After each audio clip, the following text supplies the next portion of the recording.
Are you worried about the low turnout, especially in the recent election? And why do you think these individuals are not voting for other parties like your party, per se?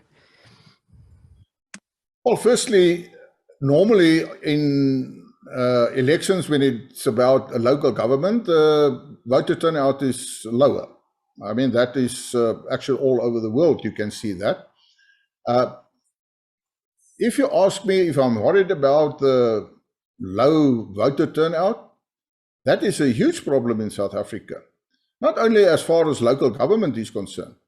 If you go and look at national level, for instance, you must remember we have a proportional electoral system, and it depends on the percentage of votes you get as a political party, and that percentage will be the percentage of representatives in the National Assembly. Now, if you take round figures in South Africa, there are about 36 million eligible voters in South Africa. Of those eligible voters, only 26 million registered to vote. And from that 26, I'm talking about national elections, the voting percentage was a little bit less than 70%. If you turn that around into figures, and with that election, the ANC got 58% of the vote, so they've got 58% of the 400 members in the National Assembly.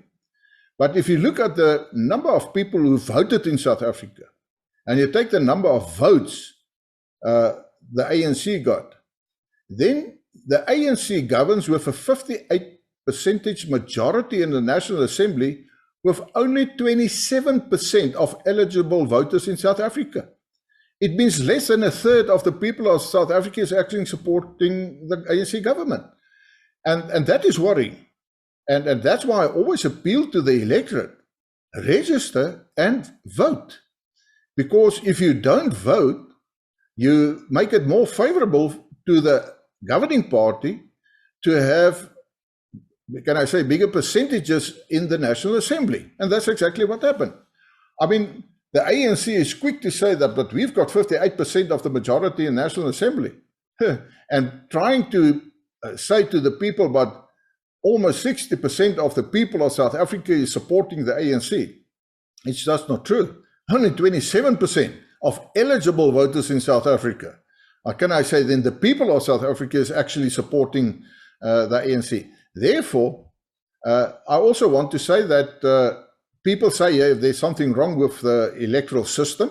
We know there's going to be a change now, but in the end, the Constitution determines in terms of Section 46 that the overall result must be proportional. And that is good for democracy. I'm much in favor of that. That means that you don't waste your vote, that if you vote for a political party and increases the percentage, you will get more representation in the National Assembly. And don't blame the electoral system. The electoral system cannot, for instance, make any representative more accountable to the electorate. There's no such thing. Even the Van Zyl report determined that. But the people must understand, you are only as strong as those who voted in the election and who voted for a specific party. So if the ANC can rule with a 58% majority in the National Assembly with only 27% of eligible voters, then surely I appeal to the electorate, don't stay away, register, and let's vote the ANC out in 2024. It is possible with a coalition of opposition parties. Doctor, many political analysts and polling suggest that the ANC will fall below 50% in 2024. What role do you see the Freedom Front Plus playing in the eventuality that the ANC falls below 50%? Well, firstly, I think they're correct. They will fall below 50%. We saw that now in the local government elections. It depends on how far they're going to fall below 50%. That's the main question. I believe that if opposition parties work hard, then they can ensure that the ANC can even go into the higher 30 percentages. it is possible. But then I say, you have to work hard. If you ask specifically as far as the Freedom Front Plus is concerned, yes, we get support and voters who votes for the Freedom Front Plus from, say, black communities, colored communities, Indian communities. So there are some of those people, but we are realistic. The party who can take away votes from the ANC must do their utmost best to do that. The ANC's traditional voters, they are not the traditional voters of the Freedom Front Plus. We know that.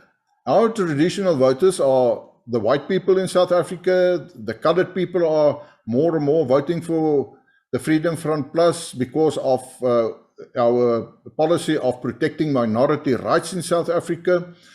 So they are coming more forward.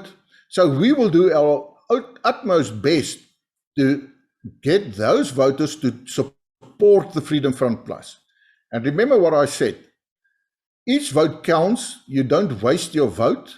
I spoke about the 27%. So our goal and our aim is to get as many people as possible to vote. And of course, we want them to vote for the Freedom Front Plus. And if we are a stronger party and we can form a coalition government in 2024, then in that coalition, the Freedom Front Plus has a stronger voice. And then you can bring in your values into that coalition for 2024. And that's actually what happened on local government election. We are in a couple of coalition governments, specifically in Gauteng, and we can bring our values. Let's take one value, for instance. The Freedom Front Plus, since the start of the Freedom Front Plus, opposed black economic empowerment and affirmative action. And if you see what is happening in those municipalities where the Freedom Front Plus is a coalition partner, that's exactly what is happening now. Other political parties who was much in favor of black economic power, affirmative action, is now actually saying, I think we must abandon that. So that's our influence, to take a good example. And therefore, we will from our side, because your question is, what role the Freedom Front Plus will play in the whole issue to getting the ANC below 50%, is to get more people to vote. Because you don't necessarily have to take votes away from the ANC to decrease their support. If you get more people who vote, it decreases them automatically. Because there are more people, the 27% of the vote will then become even less if more people vote in an election. So that will be our main objective. Of course, we have our internal policies and principles where we will also enhance that because we believe that is in the best interest of South Africa and the electorate.